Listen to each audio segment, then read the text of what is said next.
Hi, this is Lex, and welcome to the FinTech Blueprint. It's your podcast about fintech, decentralized finance, digital banking, investing, robo-advice, artificial intelligence, and all the other frontier technology that is transforming financial services.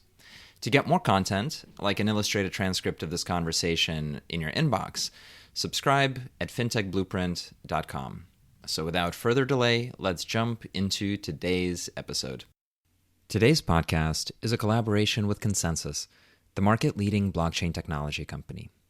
Given its core position in the Ethereum ecosystem, we're able to bring you the most captivating industry insiders, from technologists and entrepreneurs to designers and creatives from all around the world.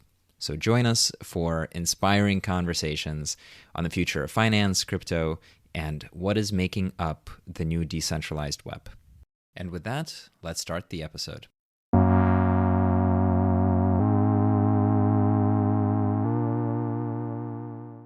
I'm so excited to have Erick Calderon with us, who's the CEO of Artblocks and one of the most impactful people in the NFT and generative art space today, both as an artist and as a collector. Erick, welcome to the podcast. Thanks so much, Lex. I'm super happy to be here. I'm really excited about this conversation. It's my dream geeking out about this stuff.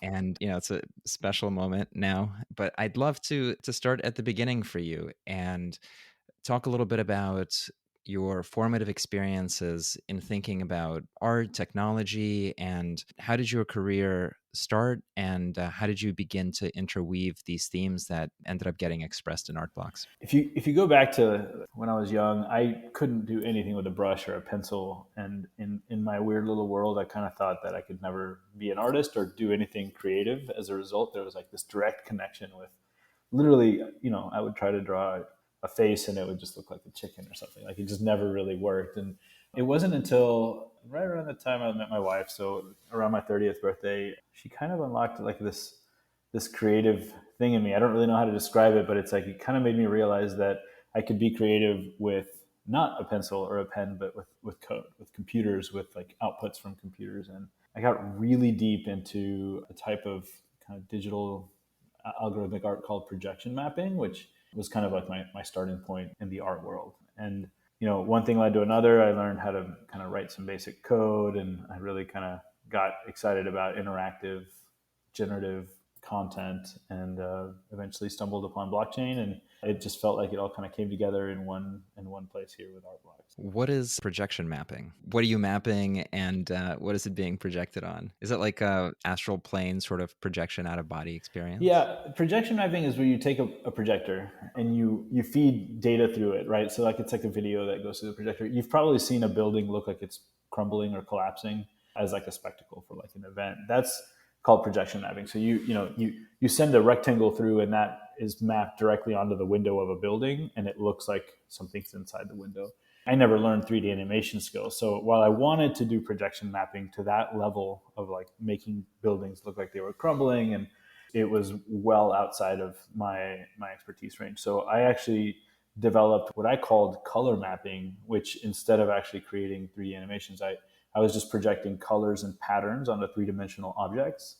And what makes projection mapping a little bit complex, but also a little bit more immersive is if you've ever had to like line up a projector with a screen and you see how it changes, it's really hard to get it to just look straight on. If you try to project a triangle out of a projector and have it line up with a triangle that's on the wall, it's like nearly impossible. Imagine walking forward and backwards and kind of tilting it to get the triangle to like line up perfectly. So with projection mapping, what I was doing, or with color mapping, is I would project a triangle to the wall using an app that I would write, and then I would drag the points of the triangle coming through the projector to line up with the three-dimensional object on the wall.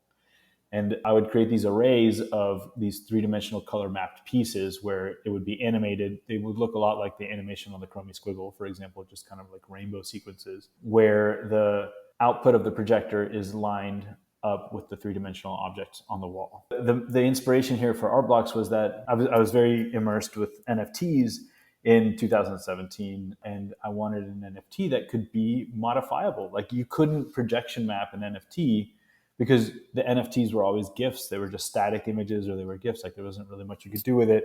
And I wanted an NFT that was interactive, so that I could go in, and while it was the original NFT, I could go in and modify these little points on the triangles to line them up with the triangles on the wall.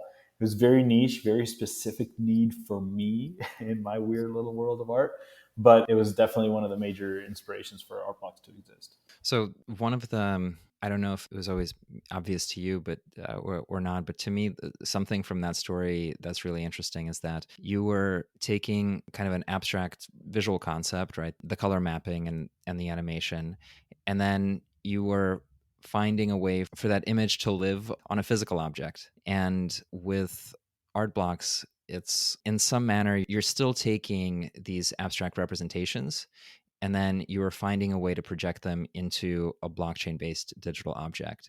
And so it's almost like the destination of the visual output has changed, but there's a neat connection there in terms of just finding a place to attach this otherworldly skin to it almost. In this case, it's really like you're attaching this provenance to something that just kind of didn't exist before. There was provenance in ownership of digital assets, and there was provenance and ownership of art and of cars, but this more ephemeral concept of provenance of something that is meant to be experienced in a specific way, that carrying provenance didn't really exist prior to this. And so kind of what you're describing in this attachment of medium, it's like we're attaching provenance to an experience. We're attaching provenance to like an experiential process. Yeah, that was definitely a secondary effect. That wasn't an expected effect of art blocks, but it definitely kind of worked out that way. So I really want to get into art blocks, but before we do, maybe just laying down some definitional rails for folks who are new to the space, and in particular about, I'm not going to ask you what is art, but what is generative art or programmable art, or sort of the software code art movement that you have worked so hard to kind of pull in and make part of the NFT blockchain world.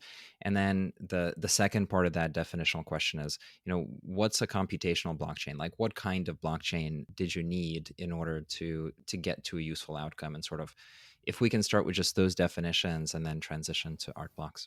Generative art is also known as algorithmic art or code art or creative coding. It's the idea that somebody is creating an output, ideally a visual output, although there are examples of physical sculpture, for example, Donald Judd's 100 pieces in aluminum that are, in my opinion, kind of generative or algorithmic, even though there was no computer involved. But basically, in algorithmic art, you have a set of rules for what can appear on the screen. And an artist basically writes a bunch of code that when that code runs, it produces this specific output. What kind of differentiates, I guess, and I think there's a broad interpretation of this, algorithmic art to generative art.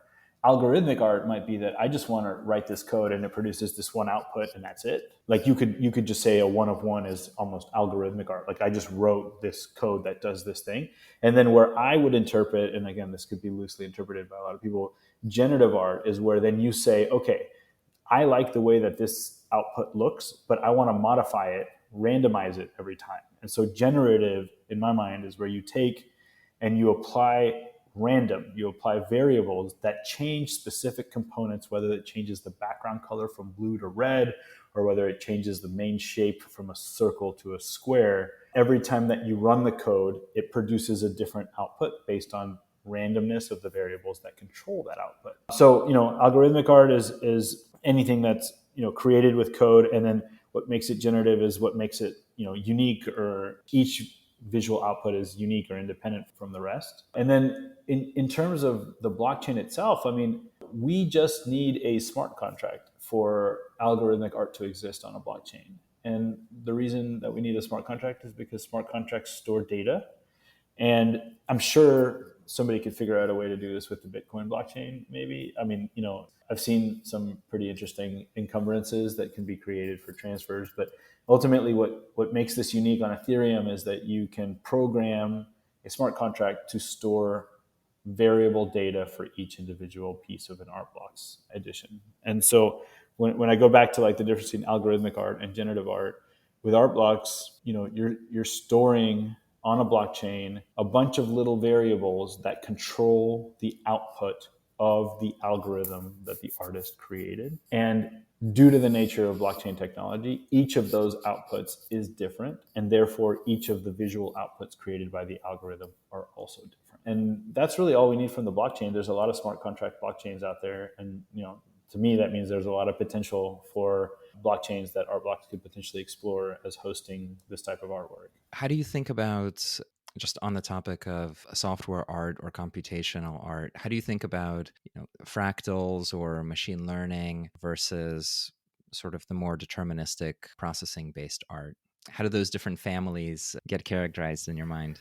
I love machine learning. You're basically kind of giving up control in a very different way than you are with processing based or algorithmic based art. I mean, machine learning is also algorithmic, and a lot of the outputs of that are considered artistic. The limitation is that, with computer learning, you teach a computer to tease the result to look like what you want it to look like through guess and check and guess and check and guess and check. But the computer is ultimately making this kind of decision based on a model. And this is actually not compatible with Art Blocks in its current state, although we are exploring a bunch of AI directives. With more of a Art Block style algorithmic art, there's a ton of guess and check. The artist is going back and forth, checking the outputs, but making intentional, deliberate changes to the code that are stripping away outputs that they don't like. And you do this enough times, and then eventually everything that comes out of the algorithm is something that you are proud of or willing to sign off on or put your stamp of approval on. And so it's very much machine learning is a machine learning, and then algorithmic art, kind of like what you see on Art Blocks, is the human brain learning and modifying and tweaking to get this final result. Awesome. Thank you for opening those topics up. And I think there's just going to be so much more combination and kind of tooling between these different approaches over time. And certainly as the blockchains get more capable of throughput and things of that nature, I think we're going to see some pretty intense experiences come together. Agreed. So one of the other stories about generative art is that it's been around, as you've alluded to, sort of like the physical statues as an example of that. And folks point to like Mondrian or the constructivist movements. And there's been mathematical or sort of computational ideas that have been visualized before. And then computer art in the 60s and 70s and thereafter. And of course, the evolution of like new media in the 2000s. But there wasn't really a market for this. It was used as, as illustration or as some input into an advertising campaign or some media experience. But it wasn't really treated as a market of objects to own. At best, you could 3D print a super cool lattice and try to sell that as a statue, but they weren't instantiated. And so that's completely changed now. And Art Blocks is at the center of that change. Can you talk a little bit about what Art Blocks is, how it works, and kind of the experience of putting it together? Yeah, the history that you're talking about. I mean, generative art, first of all, it started as literally computer art. People, and actually even before that, it was almost like optical art. But it's been around for a really long time, and it's always had a very niche following. There are collections of generative art out there that are just completely jaw-dropping. Michael and Spalter are very well-known collectors in the space. They probably have the biggest generative art collection in the world, and they have pieces from like, the 50s, I want to say 50s, maybe 60s, all the way to current. There has been a market for it. It's always existed. It's just been very small. And there's a lot of reasons why. Number one, it's as close as you can get to like nerd art, right? I mean, it requires a certain level, or at least, especially like in the 70s and 80s, probably required a certain level of nerdiness to even care that those scribbles on a piece of paper were created by a computer and not by a human, or in some cases, like with Cohen's work, literally looked like it was scribbled by a 5-year-old. And that was the intent, to get a computer to do these things. But what transformed generative art were a couple different things. Number one, Instagram, Twitter, the ability to kind of share updated outputs with the world on a regular basis, I think really just kind of brought it to light. Like I often talk about how there's this little desire of Art Blocks, like for me to create Art Blocks, because I would look at Instagram and I would look at these beautiful pieces of art created by these brilliant generative artists, and then a little bit of me would die knowing that that was the extent of that piece. and tomorrow there would be another one. And yes, you have this beautiful record of all the pieces that they've dropped in Instagram, but that's it. Like there's maybe a very forward-thinking gallery would pick them up as an artist, and maybe then that artist would create 100 iterations of their work to then pick 2 or 3 to print and frame and hang at a gallery show for some person to come by and maybe purchase a piece. And like, it didn't really fit in the world of the traditional art world as well as other contemporary art. Although I would say that even if art blocks didn't exist, it was definitely on track to gaining recognition simply from just the growth that I saw from when I started following generative artists about 10 years ago to today. So art blocks can take some credit for a little bit of elevation, but really the credit goes to the artists and the insane dedication that they've had to their craft. As artists have joined together to participate in this this old art form, but like under a new light over the course of the last 10 years, they've challenged themselves to innovate and create. And some of the stuff that just came out of Instagram and Twitter pre-art blocks is just completely mind-blowing. So we really saw an elevation of generative art in that sense. And then what I think kind of took it over the edge, and this is kind of where art blocks comes into play, is when a generative artist, kind of going back to the algorithm, right? So the algorithm creates the code, and then when you call it generative, it's when you can basically randomize the outputs all within that same initial rule set. When a generative artist would decide what to post on Twitter, unless they were incredibly disciplined, they would probably generate 10 outputs and then pick their favorite one. In some cases, they would even post-process them a little bit, which I think is really beautiful, right? It adds like an extra depth that you just can't get from the algorithm itself. And that created this unlimited nature to the concept of a generative algorithm. Like, there is actually no limit. In some cases, you can have collisions, which means you can have 2 outputs that are identical. But with like really well-crafted algorithms, it's almost impossible for there to be a collision, for there to be 2 outputs that are identical. And so our brains in the collecting world, like in the art collecting world, can't fathom the idea that something can just be made unlimited. You can have a screen print that's made unlimited, but the screens are all exactly the same. The prints are the same, minus some small nuances and like the way that the paint mixes or applies to the paper. They're all kind of the same idea. And where art blocks kind of jumped in here and changed things is that we added the concept of scarcity to an otherwise completely abundant art form. When an artist committed to putting a piece on art blocks, they were committing to putting a tangible cap to the total number of iterations that script that they created would ever create legitimately. When I say legitimately, I guess an artist could go and deploy the same script somewhere else and kind of dilute their art, or somebody could steal the script and go put it somewhere else and like completely plagiarize their work. But if there are 10,000 Chromie squiggles on art blocks, me as an artist will never, ever deploy the Chromie squiggle algorithm on another platform or another blockchain under any circumstances. That's trusting me as an artist. And to a degree, you have to trust an artist, just like you trust a photographer that labels something as a 1 of 5 to not go and print 25 more copies and say they're all 1 of 5s as well, right? Like, you eventually have to kind of trust the artist. And if the artist gets caught doing something, that isn't right, they usually end up paying for it with their careers. But that we ended up being able to create this like cap, this scarcity for something that was otherwise unlimited. And I think that's really kind of the basis of this transformation in the generative art world. And it's not just art blocks, it's happening in other places. Art blocks is just really lucky to have been one of the first ones to really kind of document this and give generative art a home in the way that we've given it. So the artists, they have this scarcity to an unlimited algorithm. And then the second thing that makes art blocks kind of shine, or makes artists shine on art blocks, is that, like I mentioned before, like an artist might have created 10 iterations of their work and picked one of them to post on Instagram, or one of them to print and frame and hang at a gallery.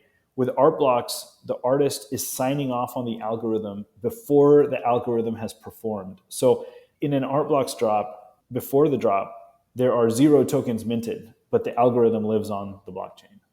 It is as these tokens are created that we start seeing the generative outputs, and the token is not created until it's purchased. So the artist no longer can curate from their own outputs. The artist instead has to shift and really knead that algorithm and massage it to get to a point where every output that it creates proactively is acceptable and a signature and representative of their work.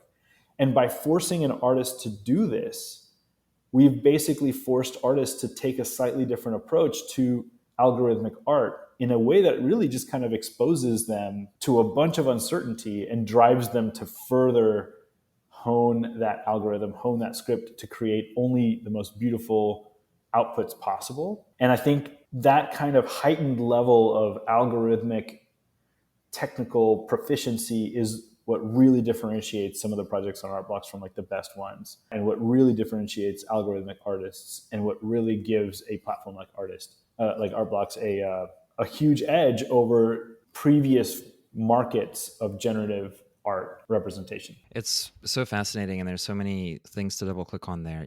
There's one thing about participation, and this spans media, this spans finance, this spans community and creator economies. But the Web3 world is very participatory, and the community of some token or of some project or DAO is often a voice in what that entity does. And so here there's like a performative experience in the sense that your commercial action of minting an NFT, minting being digitally printing an NFT, that calls this pre-programmed function that then generates an output that an artist doesn't control. So that's a really interesting component that kind of you touched on. There's another interesting thing is that they're immediately packaged as both artistic as well as financial objects. Like there is the issuance is both of one in the series, and then it's also the issuance of the provenance and the instrument that then immediately has markets available to it, which I think is also pretty spectacular in that, you're getting price discovery almost immediately after launch. And so all this stuff is really novel. Can you talk a little bit about the adoption curve? And I guess what was the experience of people coming to this platform for the first time? How long did auctions take? How were they priced? And then how has that changed over time? What are the dynamics? What are the community and social dynamics around this stuff today? I get a lot of nostalgia for the good old days, as we call it, which is like a whopping 4 months ago in Art Blocks and 5 months ago, where an artist would drop a piece at a pre-specified price point, and some would sell out pretty quickly, and others would just kind of sit there, and people could just casually mint over the course of hours or days or even weeks. And that's where you really got to experience the whole performative aspect of these projects and these drops, right? Because people could literally sit there and have this moment where they can just sit at the computer, click purchase, be presented with their piece, explore the piece as a work of art, not as like a crazy speculative mechanism. And yeah, just cherish kind of this whole process and experience and form this strong connection with the artist. There is a incredible amount of speculation that kind of entered the art block space. And, we're not against it. Like, we're not against speculation. The traditional art world is a very speculative place. What we're concerned about is, this kind of potential for someone to be like a wholesaler of our art, right? Like when the artist was setting a price at what we consider to be a manageable price to purchase a generative output. I mean, as low as like the Chromie Squiggle was 0.035 ETH, which at the time was about $40 or even less, because ETH was worth a lot less.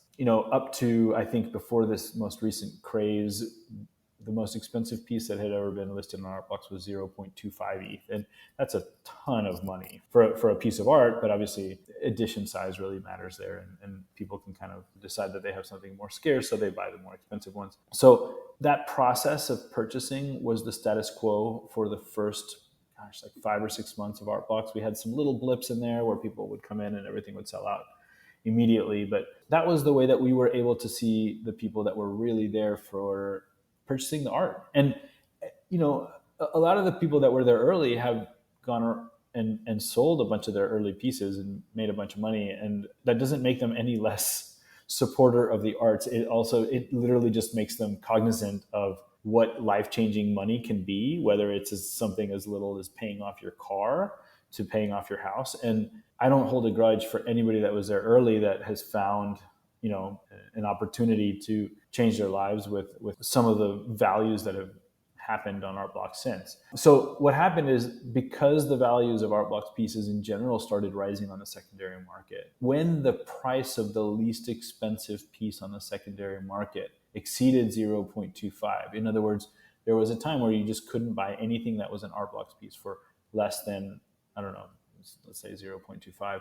Then all of a sudden, from a speculative perspective, it's like, well, anything that's an art blocks piece, no matter what it's priced at, is valuable enough to buy and then turn around and try to sell it right away. And so we kind of became like this factory for wholesalers to pick up artwork and then turn around and immediately sell it on the secondary market, by preventing the target audience, the people that want to have that performative experience, from purchasing it at the moment of the drop. And that not only caused crazy gas wars, but it also introduced this concept of flash bots, which gas wars basically means that people have to spend extra money on their transaction, not on the art, but on the transaction, in order to have their transaction processed faster, which means that if the drop is oversubscribed, it was more likely that you would get your piece before it sold out. With the introduction of flash bots or bundles or MEV purchasing, it no longer had a level playing field. Like, gas wars are actually the most fair, as painful as it is, the most fair way to distribute an asset,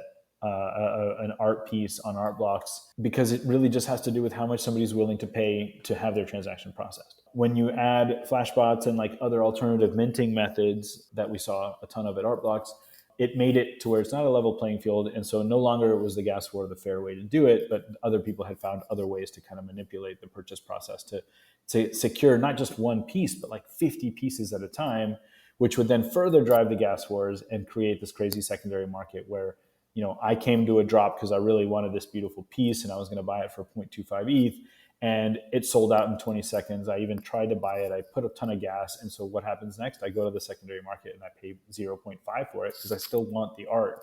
And so people found an instant, almost, I call that, like, I don't mind speculative art buying. I don't mind, like, people really have this negative term for flippers. Like, flipping literally means buying something for X amount of money and selling it for X amount of money. If somebody was buying a piece of art on art blocks and then a couple of weeks later they got an offer and it was like, man, okay, sure, sell it.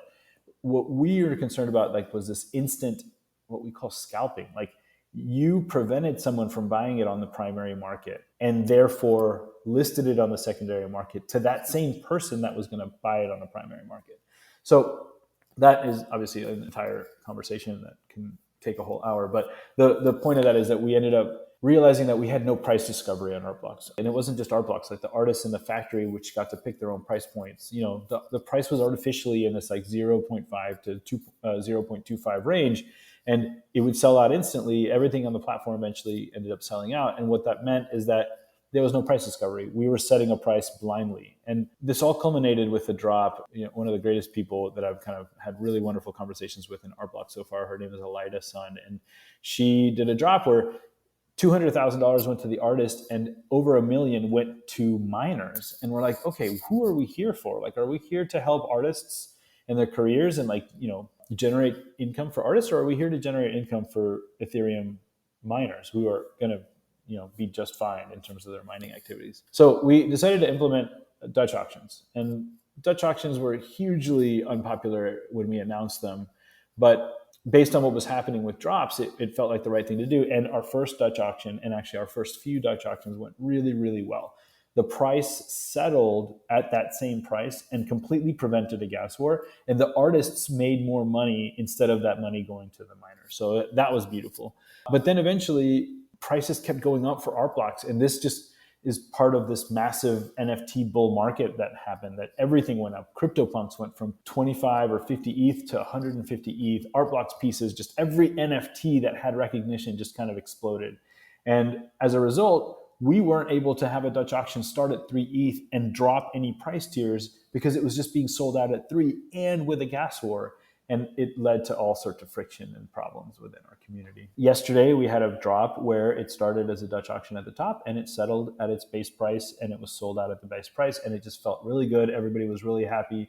And so we're seeing this as kind of hopefully becoming more normal. Like we we are desperate as a platform to get to a point where we were 4 months ago, where art was selling for under $1,000 or kind of in that range, instead of $5,000 to $10,000 to $15,000 per mint. We are desperate as a platform to shed some of the insane instant scalping and speculation that we saw in the secondary markets that were kind of crippling us from a perspective of just like even enjoying coming to work every day. It was just this thing that was hanging over us. And we're really excited for people to looks like people are starting to realize that you can't make an instant profit on art blocks, but obviously there's some really nice long-term speculative opportunities. They're just not guaranteed by any means, and they're not instant.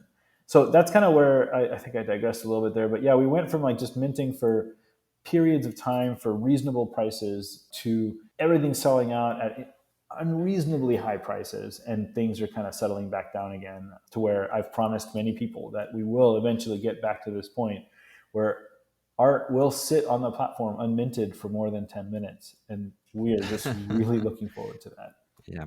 Really, really fascinating stuff. I think some of the things that I pull out for myself from that experience is how different the computational blockchain, the smart contract sort of mainnet world is from the prior economy from which we all come, and how much more closely interwoven digital objects are to financial markets and financial participants, and then to creators and communities and so on. So today it's the reality that a beautiful thing instantiated through NFT minting that is very aesthetic and sort of draws people because of how it moves them emotionally can be a target for multiple institutional high frequency trading funds that have kind of deep quant expertise writing software to, manipulate's the wrong word, but sort of arbitrage gas such that they can get the most of these digital objects out of the code that generates them, right? Like that is a crazy world to be in, because 3 years ago, the person at a high frequency trading shop would never set foot in a gallery, but for folks like Dmitry and others that are making some of the art on your platform. And maybe we can pause just for a second to talk about like some of the marquee collections that have become really like these anchor assets for large collectors. Of course, the Chromie Squiggle, and then Ringers and Fidenza.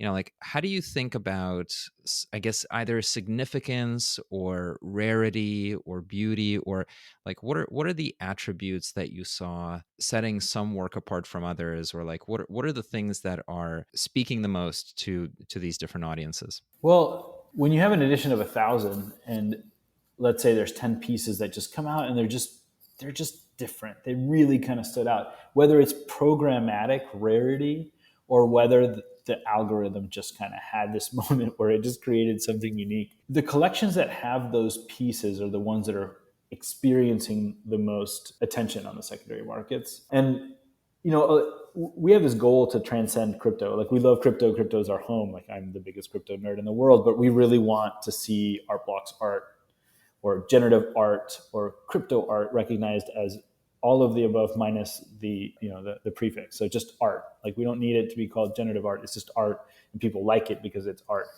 Something that's pretty special and like trying to explain to someone as you're trying to transcend the crypto space is that what adds value to art is very much desirability.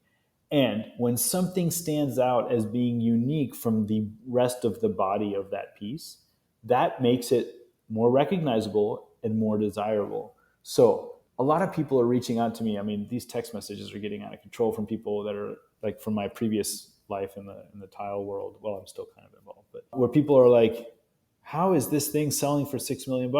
Like what on earth is going on? And my response is pretty straightforward. Like this, for example, this goose ringer that sold last week, it is, in my opinion, and please, correct me if I'm wrong here, one of the most recognizable pieces of art in the world. I know that we live in a really little space of crypto art, but there are hundreds of thousands of people in the crypto art space. And of them, a decent amount of them recognize the goose ringer, not just people in art blocks although everybody in art blocks recognizes the goose ringer. But outside, because it's an NFT, and NFTs create this instant market, and instant markets are visible all over the world. And so I guess what I like to juxtapose it to is like, you have a traditional work of art from a traditional artist that they make this art and then it ends up in a gallery show. And so maybe like 1,000 or 2,000 people see it.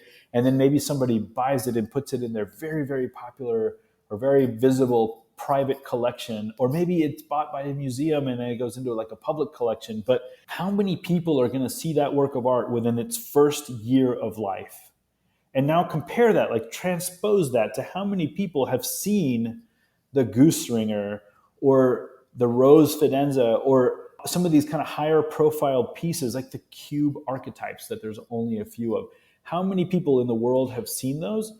Not in the whole like world, but just like number counts, like tallies of people that have seen these pieces compared to the pieces in the traditional art world.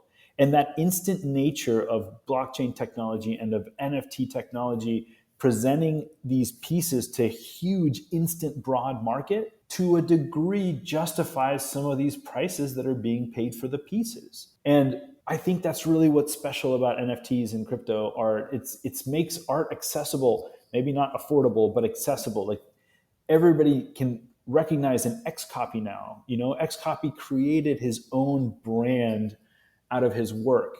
Everybody can recognize a ringers. Everybody can recognize an archetype, a fidenza. And I've read a bunch of books about art, and a lot of this speculative nature of art is based on branding. And so you have branded artists, you have branded galleries, you have branded collectors.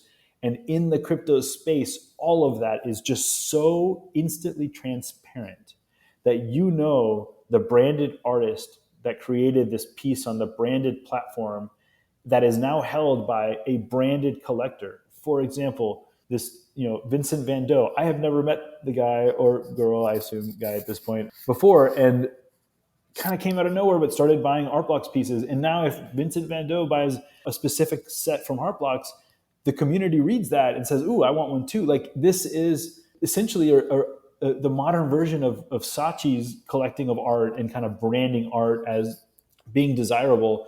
And that's what we're experiencing here. And it's completely wild and crazy and absurd, but it's also It's fantastic. Yeah. It's not totally crazy to me. It seems justifiable. I mean, the overall prices of everything on art blocks feels a little bit high and hot, and that might simmer. But like these very specific, like you mentioned, high profile projects and high profile pieces do not. They feel very in line with desirability of a branded artwork, a branded artist from a branded platform. Yeah. And to your point, the amount of attention that these pieces are getting, it's an order of magnitude above if they were locked away on a piece of paper in a gallery that you had to go and see at 9 p.m. with a glass of wine. Nothing wrong with that experience, but Right. it's a billion times more attention. And so there's a symmetry there. And of course the markets are young and super intense, but that is also what drives unbelievable kind of innovation within these constraints and this pressure. One thing I wanted to make sure to ask is, I think for many folks in the crypto ecosystem and the blockchain world and then the DeFi world and the NFT world, there's just been a ton of growth and fortune. And one of the things that is starting to emerge is what people do with good fortune. And we saw, Vitalik donating over $1 billion or something like that in Shiba coin to humanitarian causes. And, there is something in the air about this not being just a capitalistic endeavor, but about giving back to the world and driving more innovation and driving more creativity. And I know that both the platform and the artists have been involved in thinking through charity work and contributing. Can you talk a little bit about that and what that means both for platform and for you and for the space as a whole? I think that in the crypto space, when there's all this money flowing, not taking into consideration people that have needs, it's just a hugely missed opportunity, right?